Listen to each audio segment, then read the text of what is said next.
एक छोटे से गांव में लल्लू नाम का किसान रहता था। वह न केवल मेहनती था बल्कि लालची और असंतोष भी था। लल्लू हमेशा सोचता रहता कि किस तरह से वह जल्दी से अमीर बन सके।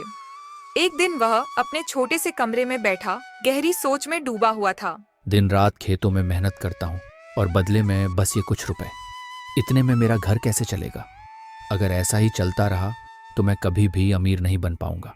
उसी समय उसकी पत्नी गौरी कमरे में आई। वह लल्लू को देखकर समझ गई कि कुछ ठीक नहीं है। क्या हुआ जी? इतने परेशान क्यों दिख रहे हो? लल्लू ने कुछ सिक्के निकाले और गुस्से से बेड पर पटक दिए। अभी अभी बाजार से अनाज बेचकर आया हूँ। देखो, इतने कम पैसे मिले हैं। क्या मैं इतनी मेहनत सिर्फ इन चंद सिक्कों के लिए करता हूँ? तो क्या हुआ जी? हम इन पैसों में भी खुश रहते हैं। भगवान का दिया सब कुछ है। दूसरे किसान तो इससे भी कम में गुजारा करते हैं। वे बस अपनी मेहनत करते हैं, दिमाग नहीं लगाते। लल्लू ने उसकी बात को गंभीरता से नहीं लिया। वह अपनी लालच भरी सोच में डूबा हुआ था।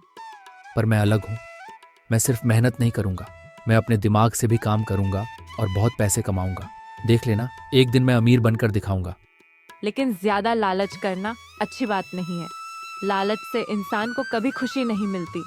यह सुनकर लल्लू गुस्से में हो गया। अब तू मुझे सिखाएगी कि मुझे क्या करना चाहिए।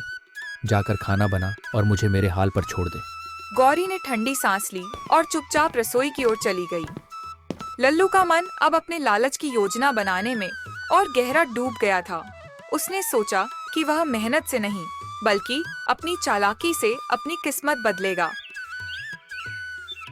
कुछ दिनों बाद लल्लू के खेतों में फसल तैयार हो गई। उसने बड़े उत्साह के साथ फसल की कटाई की और उसे बोरियों में भरकर अपने गोदाम में जमा कर लिया। लेकिन इस बार वह सीधे बाजार नहीं गया।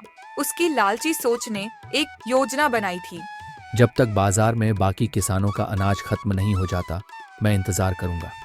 तब मेरा अनाज सबसे अनमोल हो जाएगा और मैं मनचाही कीमत मांग सकूंगा।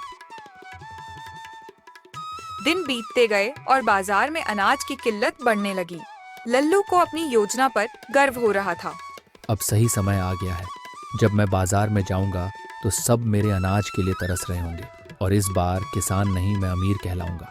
अगली सुबह लल्लू ने अपनी बैलगाड़ी में अनाज लादा और गर्व से सिर ऊंचा करते हुए बाजार पहुंचा। वहां मौजूद सभी लोग लल्लू को देखकर आश्चर्यचकित होकर पूछा, अरे लल्लू भैया, पूरे महीने कहाँ गायब थे? क्या करें, इस महीने खेत में काम ही इतना ज्यादा था कि बाजार आने का वक्त ही नहीं मिला। लेकिन आज मैं सबके लिए अनाज लेकर आया हूँ। भीड़ में से एक आदमी बोला, चलो ठीक है, एक बोरी अनाज दे दो। कितने का है? इस बार तो कीमत दोगुनी है। जितना लेना है ले लो। पर यह तो दुगनी कीमत है, ये तो बहुत ज्यादा है। जो भी है, अगर तुम्हें लेना है तो लो, वरना किसी और से खरीद लो। लोग एक दूसरे की ओर देखने लगे क्योंकि बाजार में लल्लू के अलावा किसी और के पास अनाज नहीं था। मजबूरी में सभी ने लल्लू से ही अनाज खरीदा। लल्लू की योजना कामयाब होती दिख रही थी। उसकी लालच भरी मुस्कान उसके चेहरे पर झलक रही थी। वाह, आज तो मेरे भाग्य ने मुझे राजा बना दिया। लल्लू, तेरा दिमाग तो बहुत चालाक है। वाह।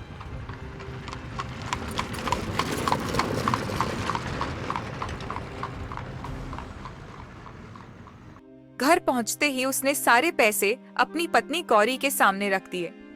देखो, इतने सारे पैसे कमाए हैं। आखिर मैं साबित कर दिया कि मेहनत और दिमाग दोनों लगाओ तो अमीर बना जा सकता है। हाँ, पैसे तो बहुत हैं, लेकिन यह तो लूटमारी हो गई।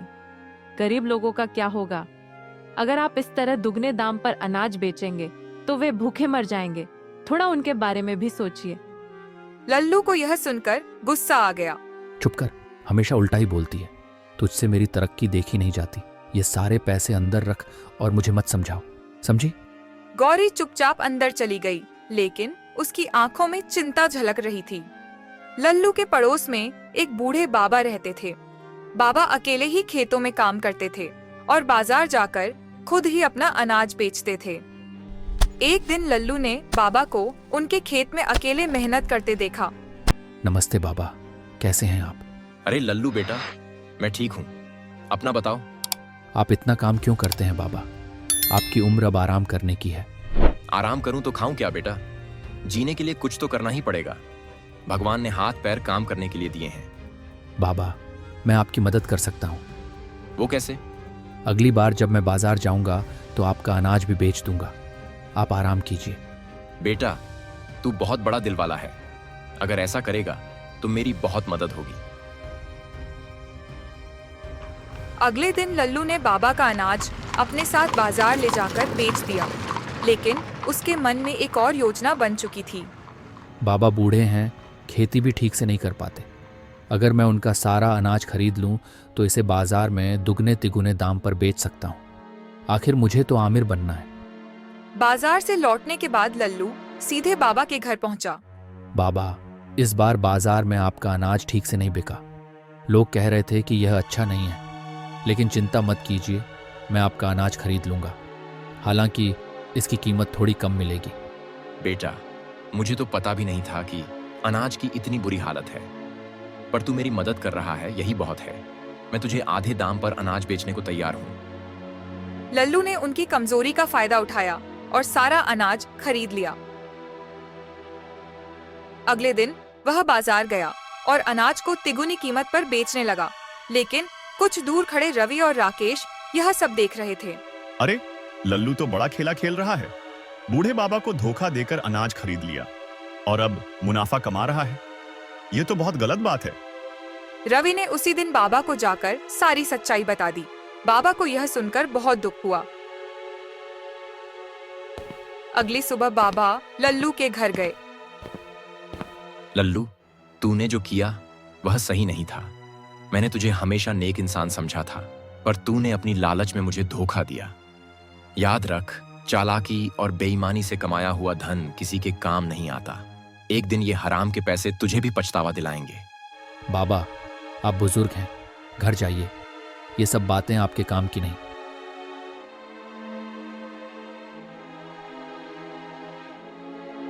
ऐसे ही कई लोगों से लालच और धोखाधड़ी करके वह धनवान बन गया।